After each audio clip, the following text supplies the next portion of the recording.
రామోజీరావుపై AP CM Chandrababu భక్తి చాటుకున్నారు. మార్గదర్శి అక్రమ డిపాజిట్ల వసూలుపై నోరెత్తడం లేదు. ఎలాగైనా ఈ కేసు నుంచి రామోజీ కుటుంబాన్ని బయటపడేయాలని ప్రయత్నిస్తున్నారు చంద్రబాబు.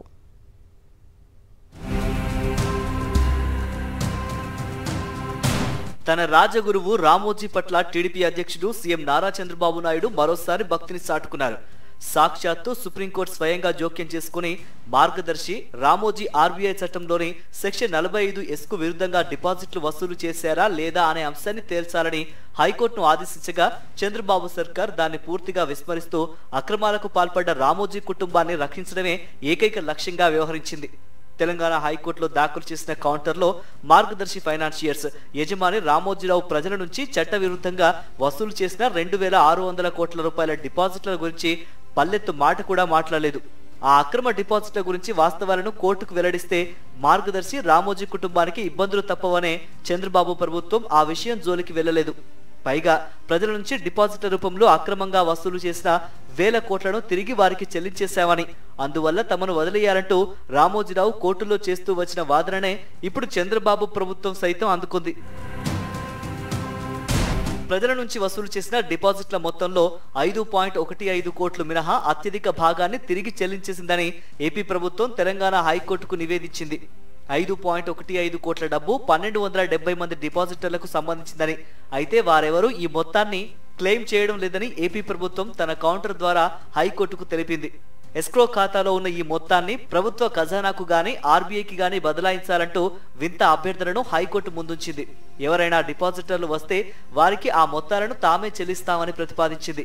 తద్వారా అక్రమ డిపాజిట్ల వ్యవహారం నుంచి రామోజీ కుటుంబాన్ని బయటపడేసేందుకు మార్గాన్ని సుగమం చేసేందుకు యత్నించింది. రామోజీరావు గత ఏడాది జూన్ 8న చనిపోయారంటూ ఆయన మరణాన్ని ప్రత్యేకంగా ప్రస్తావించింది ఏపీ ప్రభుత్వం. రామోజీ కోసం ఇన్ని మాటలు చెప్పిన చంద్రబాబు ప్రభుత్వం చివరకు మార్గదర్శి అక్రమ డిపాజిట్ల వ్యవహారం విచారణ జరిపే పరిధి ఉన్న నాంపల్లి కోర్టు తెలంగాణ రాష్ట్ర పరిధిలో ఉందంటూ సన్నాయి నొక్కులు నొక్కింది. అసలు మార్గదర్శిపై క్రిమినల్ ప్రొసీడింగ్స్ ను కొనసాగించాల్సిన అవసరం ఉందా అన్న దానిపై కూడా విచారణ జరపాలని కౌంటర్లో హైకోర్టుని కోరింది. రామోజీరావు భారీ ఆర్థిక అవకతవకలపై చంద్రబాబు ప్రభుత్వం దాఖలు చేసిన కౌంటర్తో పూర్తి దాటవేత ధోరణిని ప్రదర్శించింది. ఈ కౌంటర్లో ఎక్కడా రిజర్వ్ బ్యాంక్ ఆఫ్ ఇండియా చట్టంలోని సెక్షన్ 45S ను మార్గదర్శి రామోజీరావు ఉల్లంఘించిన విషయం గురించి ప్రస్తావించనే లేదు. చట్టవిరుద్ధంగా 1000 కోట్లను ప్రజల నుంచి డిపాజిట్ల రూపంలో మార్గదర్శి వసూలు చేసిందని స్వయంగా రిజర్వ్ బ్యాంకే చెప్పినా చంద్రబాబు సర్కార్ ఆ అంశం జోలికి వెళ్లలేదు. డిపాజిట్లను వెనక్కి ఇచ్చేసిందని మాత్రమే చెబుతున్న చంద్రబాబు ప్రభుత్వం రామోజీరావు చట్టవిరుద్ధంగా డిపాజిట్లు వసూలు చేశారన్న విషయాన్ని మాత్రం చెప్పడం లేదు. మార్గదర్శిపై నాంపల్లి కోర్టులో ఎవరు ఫిర్యాదు చేశారు, ఆ తర్వాత కోర్టులో ఏమైంది, తిరిగి తెలంగాణ హైకోర్టు ఎందుకు విచారణ జరుపుతోంది లాంటి అందరికీ తెలిసిన విషయాలనే కౌంటర్లో పొందుపరిచింది. అంతేకాక రామోజీ మార్గదర్శి ఆర్థిక అవకతవకలపై అధికృత అధికారిగా వ్యవహరిస్తున్న కృష్ణరాజు విచారణ జరపవచ్చో లేదో తేల్చాలని హైకోర్టును కోరింది. ఆర్బీఐ చట్టంలోని సెక్షన్ 45S కి విరుద్ధంగా డిపాజిట్లు వసూలు చేసినట్లు రుజువులు కూడా ఉండటం, విచారణ జరిగితే శిక్ష, భారీ జరిమానా ఖాయం కావడంతో రామోజీ మరణాన్ని అడ్డం పెట్టుకుని ఈ గండం నుంచి బయటపడాలని మార్గదర్శి ప్రస్తుత యాజమాన్యం భావిస్తోంది. అందులో భాగంగానే చంద్రబాబు ప్రభుత్వం చేత తమకు కావలసిన విధంగా కౌంటర్ దాఖలు చేయించింది. రామోజీ మరణించారని ఏపీ ప్రభుత్వం చేత ప్రత్యేకంగా చెప్పించడమే కాకుండా ఇక ఈ కేసు విచారణను కొనసాగించాల్సిన అవసరం లేదన్న రీతిలో మార్గదర్శి ఫైనాన్సియర్స్ పెద్దలు కౌంటర్లో రాయించారు. మరోవైపు మార్గదర్శి ఫైనాన్సియర్స్ యాజమాన్యం కూడా ఇదే వాదనతో హైకోర్టులో ఓ అనుబంధ పిటిషన్ దాఖలు చేసింది. రామోజీ మరణంతో ఇక ఈ కేసులో విచారించడానికి ఏమీ లేదని అందులో పేర్కొంది. ఈ కేసుపై విచారణ జరపడం నిష్ప్రయోజనమని పేర్కొంది.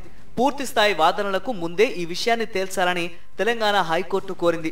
హెచ్యుఎఫ్ కర్తగా ఉన్న రామోజీ మరణించడంతో ఆ హెచ్యుఎఫ్ సభ్యులుగా ఉన్న వారికి నేరాన్ని ఆపాదించడాన్ని వీల్లేదని నివేదించింది. మార్గదర్శి ఫైనాన్షియర్స్ ఆర్థిక అవకతవకలకు సంబంధించి జరుగుతున్న విచారణ నుంచి న్యాయమూర్తి జస్టిస్ నర్సింగరావు తప్పుకున్నారు. గతంలో తాను మార్గదర్శి తరఫున దాఖలైన కేసుల్లో న్యాయవాదిగా ఉన్నానని, అందువల్ల ఈ వ్యాజ్యంపై విచారణ జరపలేనని ఆయన స్పష్టం చేశారు. దీంతో ఈ వ్యాజ్యాలను ప్రధాన న్యాయమూర్తి ముందుంచాలని జస్టిస్ శ్యామ్ కోషి, జస్టిస్ నర్సింగరావు ధర్మాసనం ఉత్తర్వులు జారీ చేసింది. ఈ నేపథ్యంలో తదుపరి విచారణ తేదీని విచారణ ధర్మాసనాన్ని ప్రధాన న్యాయమూర్తి నిర్ణయించనున్నారు.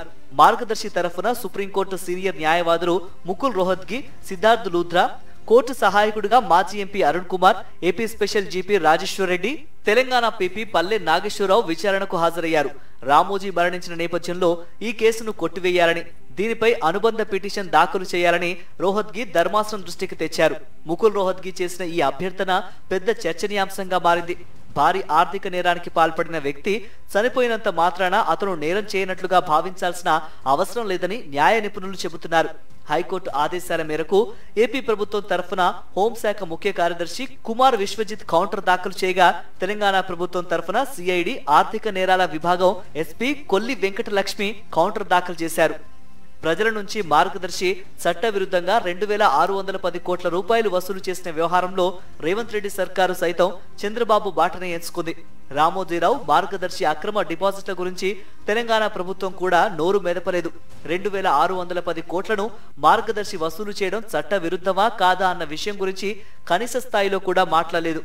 చట్టవిరుద్ధ డిపాజిట్ల గురించి మార్గదర్శి ఫైనాన్సియర్స్, దాని యజమానికి ఎలాంటి ఇబ్బందులు సమస్యలు కలగకుండా అటు చంద్రబాబు ప్రభుత్వం ఇటు రేవంత్ రెడ్డి ప్రభుత్వం చాలా లౌక్యంగా వాస్తవాల జోలికి వెళ్లకుండా కౌంటర్లు దాఖలు చేశాయి. అందరికీ తెలిసిన కోర్టులో ఇప్పటివరకు జరిగిన విషయాలనే తెలంగాణ ప్రభుత్వం తన కౌంటర్లో వివరించింది. వాస్తవానికి మార్గదర్శిపై నాంపల్లి కోర్టులో అధికృత అధికారి కృష్ణరాజు ఫిర్యాదు ఎందుకు దాఖలు చేశారు, మార్గదర్శి రామోజీపై ఉన్న ఆరోపణలు ఏంటి, ఆర్బీఐ ఏం చెప్పింది, సుప్రీంకోర్టు ఏం చెప్పింది, తెలంగాణ హైకోర్టు ఏం చెప్పింది తదితర వివరాలను తమ కౌంటర్లలో పూర్తి స్థాయిలో పొందుపరిచే అవకాశం ఉన్నప్పటికీ గురు శిష్యుల ప్రభుత్వాలు రామోజీపై తమ భక్తిని చాటుకుంటూ కౌంటర్లు దాఖలు చేశాయి.